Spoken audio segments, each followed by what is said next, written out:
Restoratif justice? Sudah paham restoratif justice? Belum. Vina, sudah paham? Belum. Restoratif justice itu adalah pemulihan kepada, saya nggak ngulang loh ya, kalian mau catat silakan, direkam juga nggak masalah. Restoratif justice itu adalah pemulihan kepada keadaan semula berdasarkan keadilan. Artinya begini, apabila dua orang melakukan suatu sengketa dan itu tindak pidana terjadi, misalnya si Alvan dengan Mahardika ini bertengkar. Saya kasih contoh, Alvan ini sebagai korban yang melakukan pemukulan penganiayaan adalah Mahardika. Ada penyebabnya di situ, entah itu salah paham, saling lirik atau apa segala macam. Artinya pada intinya si Mahardika melakukan pemukulan terhadap si Alvan. Penganiayaan dalam KUHP disebut pasal, disangkakan dalam pasal 351 ayat 1 KUHP. Ancaman hukumannya 2 tahun penjara.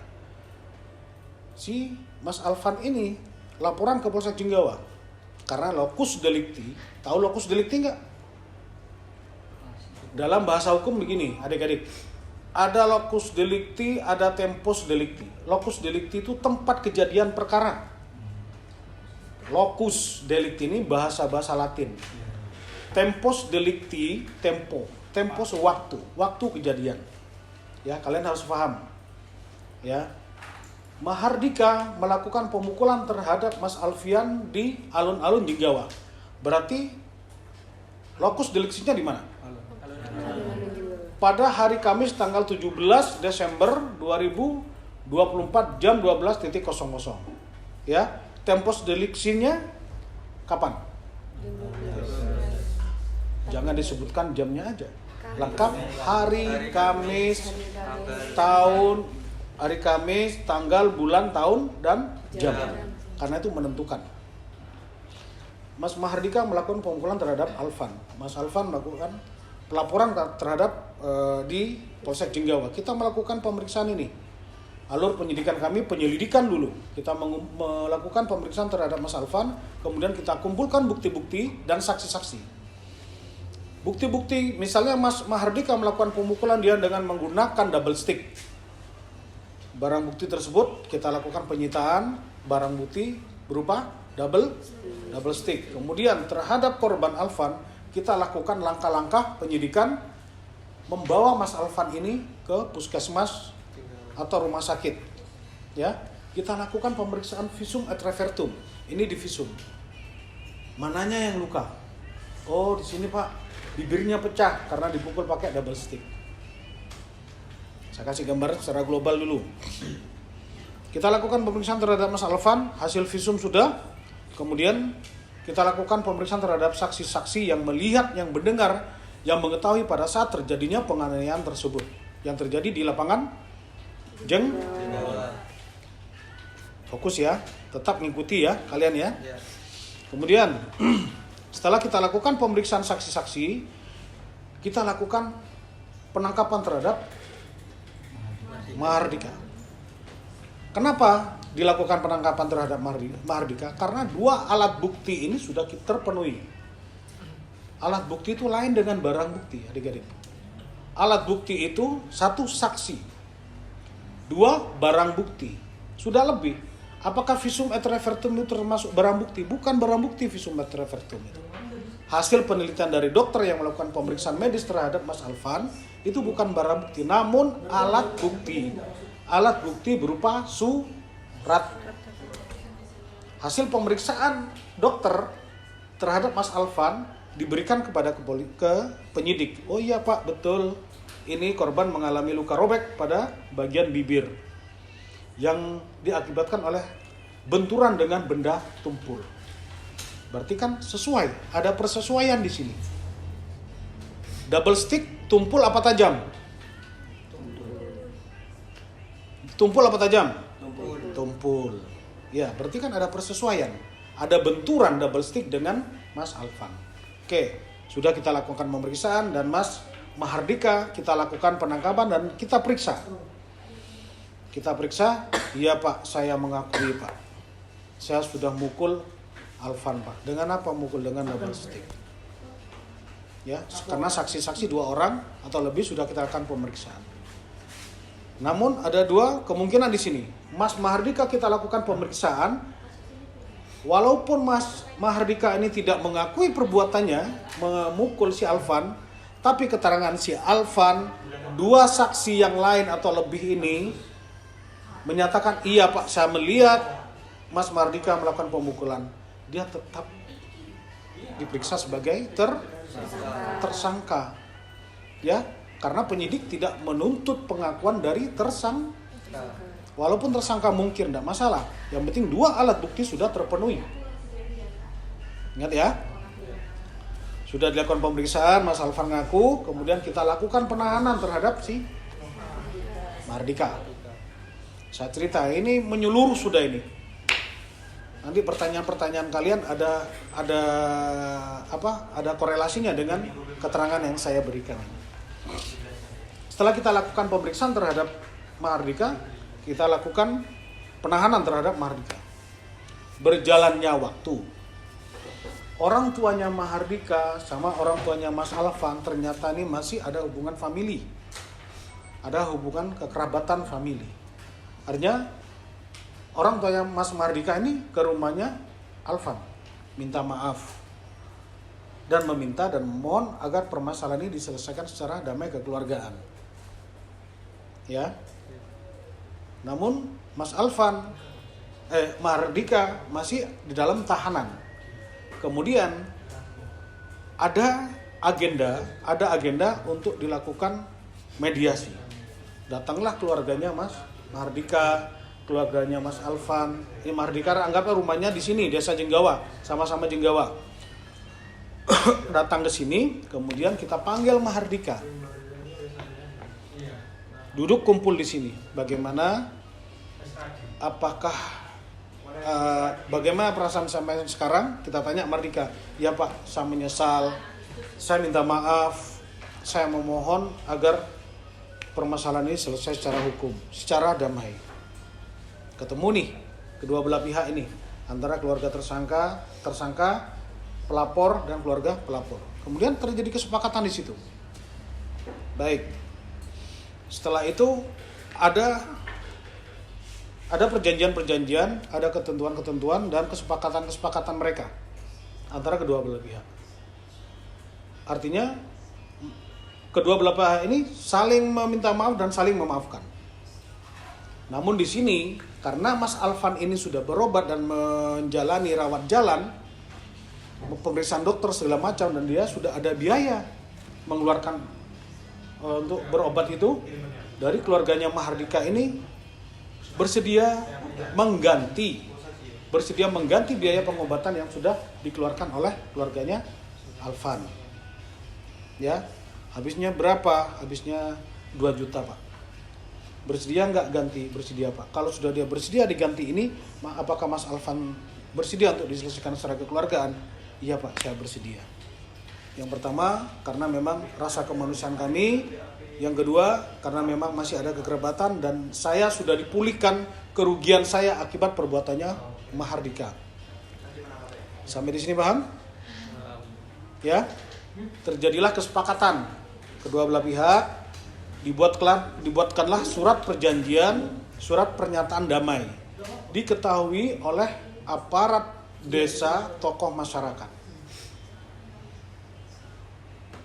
Ya, setelah ditandatangani, kita melakukan gelar perkara khusus, gelar perkara restoratif justice di tingkat Polres. Kami penyidik yang di Jenggawa, kami ke Polres. Mahardika, Alvan dan keluarganya itu termasuk tokoh masyarakat dan kepala desa, kita ajak semuanya ke Polres. Islah lagi di situ. Ditanya lagi sama yang mengikuti gelar perkara itu. Dan setelah deal, baru kita dibuatkan surat SP3, surat perintah penghentian penyidikan yang dikeluarkan oleh Pak Kapolres. Setelah ditandatangani, kita susulkan atas dasar SP3 itu kita buatkan surat perintah pengeluaran penahanan. Mahardika keluar tanpa proses hukum pidana di sidang pengadilan. Dan sudah clear, sudah selesai. Ya, itu restoratif justice seperti itu. Restoratif justice kalau yang masalah penganiayaan. Lain halnya dengan masalah penipuan dan penggelapan barang. Sama. Ya, metodenya sama, teknisnya sama, cuma cara pelaksanaannya yang diganti adalah kerugian materi. Kerugian materi, misalnya uangnya Alfa digelapkan oleh Mahardika 5 juta, ya harus dikembalikan 5 juta. Itu restoratif justice. Ada payung hukumnya juga. Kira-kira seperti itu secara global. Ya, Alfa? Ya, apa lagi? Kedua itu, apakah konsep tersebut itu diterapkan di Polsek sini, Pak? Semenjak diundangkannya Perkap itu tahun 2021, kami sudah melakukan proses restoratif justice itu sudah banyak. Kemarin aja dalam tahun 2004 Januari sampai sekarang ini kurang lebih 5. Ya, ada KDRT, ada penganiayaan, ada penggelapan, kemudian ada pencurian.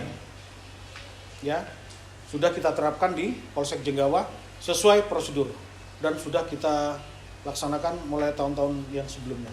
Ya. Berarti ada landasan hukum yang menjadi dasar diterapkannya restoratif justice tersebut. Restoratif justice. Justice. Ya. Landasan hukumnya ini, ya, Peraturan Kepolisian Negara Republik Indonesia, ya, Perkap nomor 8 tahun 2021, kalian bisa googling nanti, ya, tentang penanganan tindak pidana berdasarkan keadilan restoratif justice. Jadi landasan hukumnya itu Peraturan Kepolisian Negara Republik Indonesia nomor 8 tahun 2021 tentang penanganan tindak pidana berdasarkan keadilan restoratif justice. Ya, apalagi? Apakah dalam institusi Jenggawa menerapkan mediasi penal sebagai upaya penyelesaian perkara? Mediasi penal itu berkaitan dengan hukuman, ya. Ya. Yang namanya mediasi itu artinya yang ditanyakan apakah Polsek Jenggawa menerapkan mediasi penal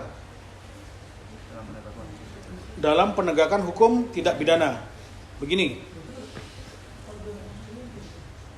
secara global saya sudah terangkan tadi. Tiap ada permasalahan kita memberikan waktu dan ruang kepada kedua belah pihak untuk melakukan mediasi, untuk berkomunikasi dua arah. Seperti tadi, Mas Alvan sama Mahardika. Dikumpulkan, kita memberikan wawasan tentang proses hukum pidana ini. Kalau Mahardika tidak ada penyelesaian secara damai, artinya di proses itu ancaman hukumannya adalah 2 tahun, pasal 351 ayat 1 KUHP. Prosesnya, pertama dia ditahan di Polsek Jenggawa, penahanan pertama 20 hari. Penahanan pertama 20 hari, kemudian kita perpanjang lagi, minta perpanjangan kepada Kejaksaan Negeri Jember 40 hari, berarti sudah 60 hari. Sebelum 60 hari, berkas dan tersangka berikut barang bukti kita harus mengirimkan ke Kejaksaan. Barang buktinya apa tadi? Double stick yang sudah kita segel dan sudah kita sita sebagai barang bukti. Berkas perkaranya yaitu tadi keterangannya Mas Alvan, saksi-saksi, kemudian alat-alat bukti yang lain, kita rangkum menjadi satu berkas. Kita berkas sesuai dengan Juknis dan Juklat, kemudian kita kirimkan ke Kejaksaan. Jadi Polsek Jenggawa sudah menerapkan seperti itu. Apalagi, Van? Dalam perkara apa aja yang pernah dilakukan mediasi penal di institusi? Pencurian pernah, kemudian KDRT pernah, kemudian penganiayaan pernah, kemudian pencemaran nama baik juga pernah. Jadi seperti itu. Perlu diingat adik-adik, apa-apa saja yang bisa dilakukan restoratif justice, perkara apa saja. Ya. Seluruh perkara tindak pidana itu bisa dilakukan penanganan dilakukan secara damai kekeluargaan, artinya bisa di restoratif justice, kecuali yang pertama yang berhubungan dengan nyawa, menghilangkan nyawa orang lain, itu tidak bisa di restoratif justice. Kemudian yang kedua, yang berhubungan dengan teroris,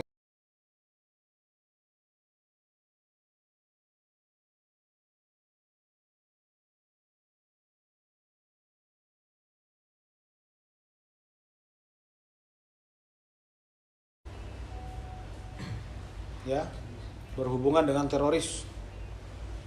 Teroris termasuk keamanan negara. Itu tidak bisa di restoratif justice. Yang ketiga, bandar narkoba. Bandar loh ya, bukan pemakai. Jadi bandar narkoba ini tidak bisa dilakukan proses secara restoratif justice, melainkan lanjut terus. Kalau cuma pemakai, misalnya nih, ya Alvan lagi lah, paling lah, dia make nih, ketangkep lah, barang buktinya ada 0, sekian, dia make sabu-sabu, dites urin positif, kamu make, iya, beli di siapa? Di Mahardika. Naudzubillah min dzalik lah, biar gampang lah ya. Si Alvan ini bisa dilakukan restoratif justice. Ya, dengan cara ada teknis-teknisnya sehingga pada akhirnya si Mas Alvan ini direhab di rumah rehabilitasi yang sudah ditunjuk oleh pemerintah. Sedangkan untuk si Mahardika, karena dia sudah mengedarkan barang itu, artinya dia pasal 114 dan pasal 112 Undang-Undang Narkotika berlaku pada Mahardika. Dan harus diproses hingga mendapatkan putusan yang inkrah dari pengadilan.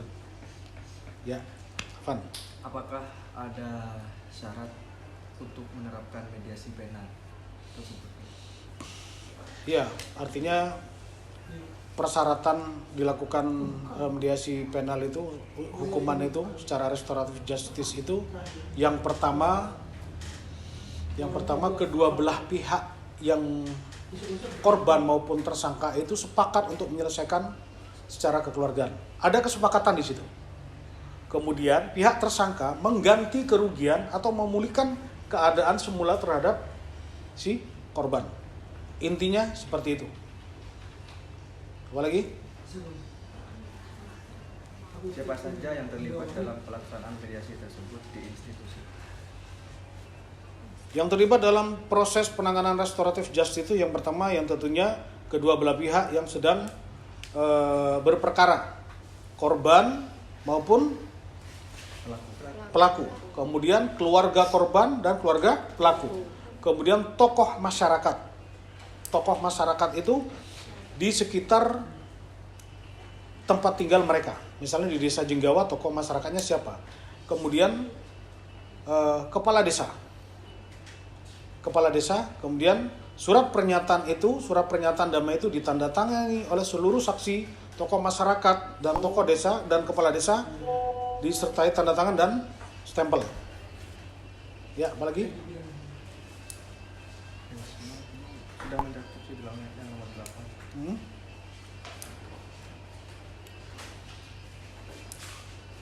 Apakah mediasi penal yang pernah dilaksanakan itu pasti menghasilkan kesepakatan di antara korban atau tidak? Kesepakatan penal itu yang pernah kita lakukan di sini ada yang berhasil, ada yang enggak. Ya. Karena apa? Putusan akhir ada pada korban. Walaupun kepala desa, walaupun keluarganya sendiri, kalau sudah dewasa, Mas Alvan berhak menentukan keputusannya sendiri. Kecuali anak-anak. Misalnya kekerasan fisik terhadap anak di bawah umur, yang bertanggung jawab adalah orang tuanya. Yang dinamakan anak-anak itu umur berapa sampai umur berapa? Saya tanya. Vina.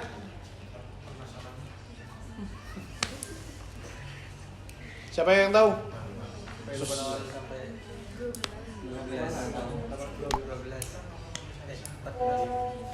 Ahmad, Wan. Umur berapa yang dinamakan anak itu dalam undang-undang perlindungan anak itu?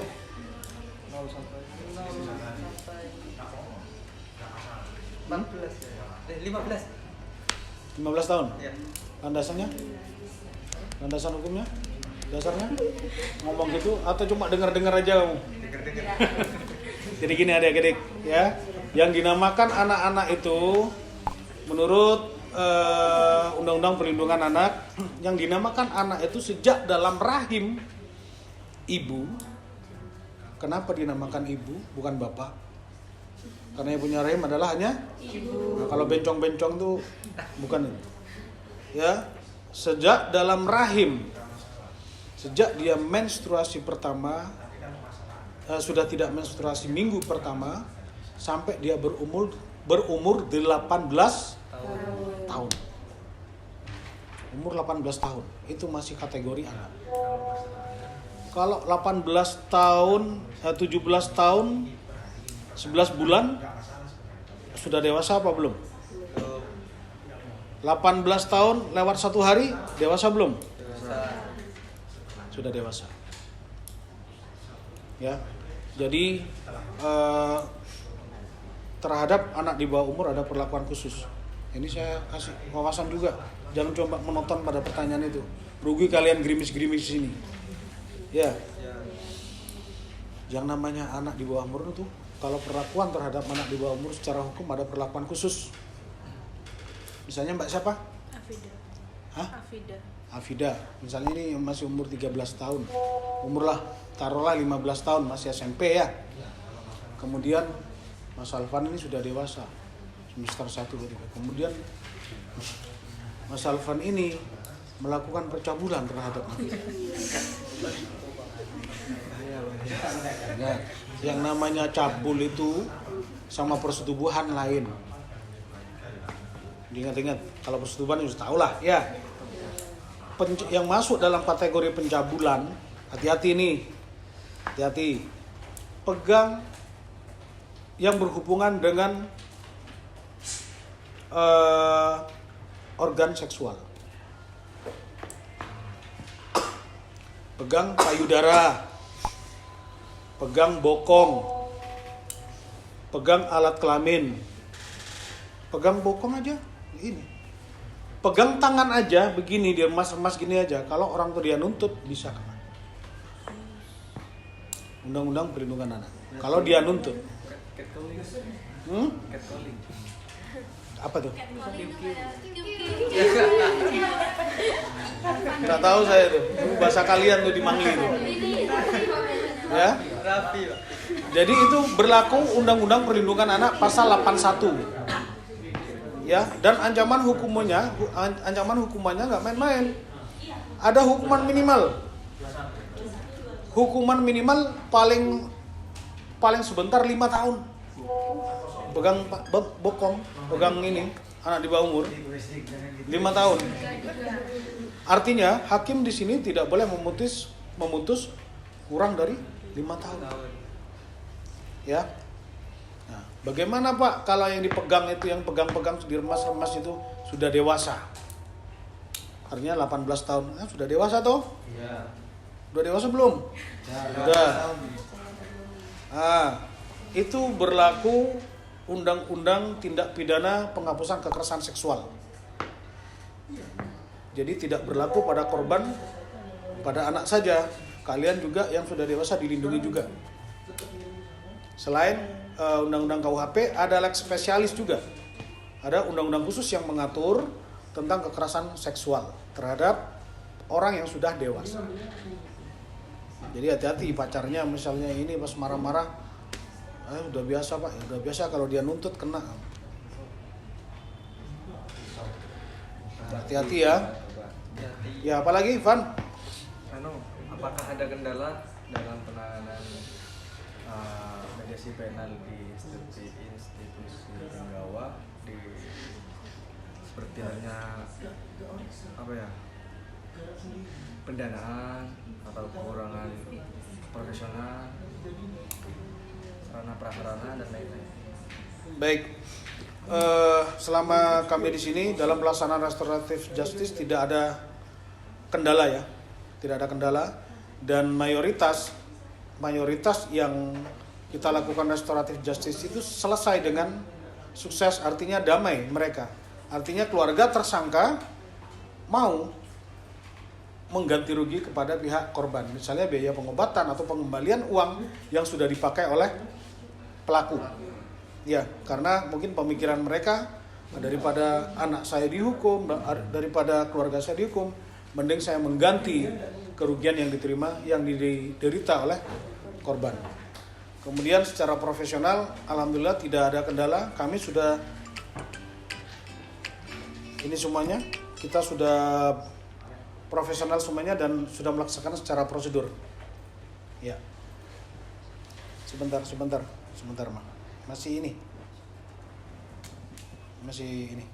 penerangan dengan mahasiswa. Ya. Ya, lanjut. Terakhir ini Bapak. Terakhir.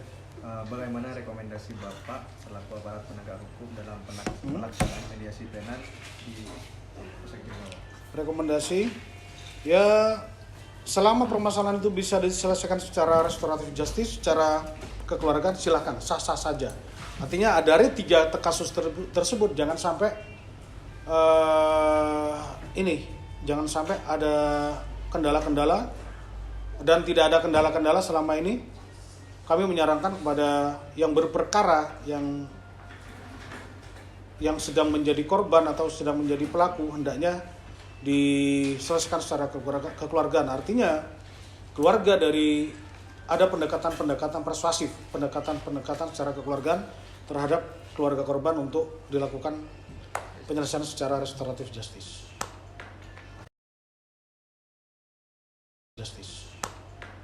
Jadi saran saya, rekomendasi saya, kita tidak selamanya menjadi korban.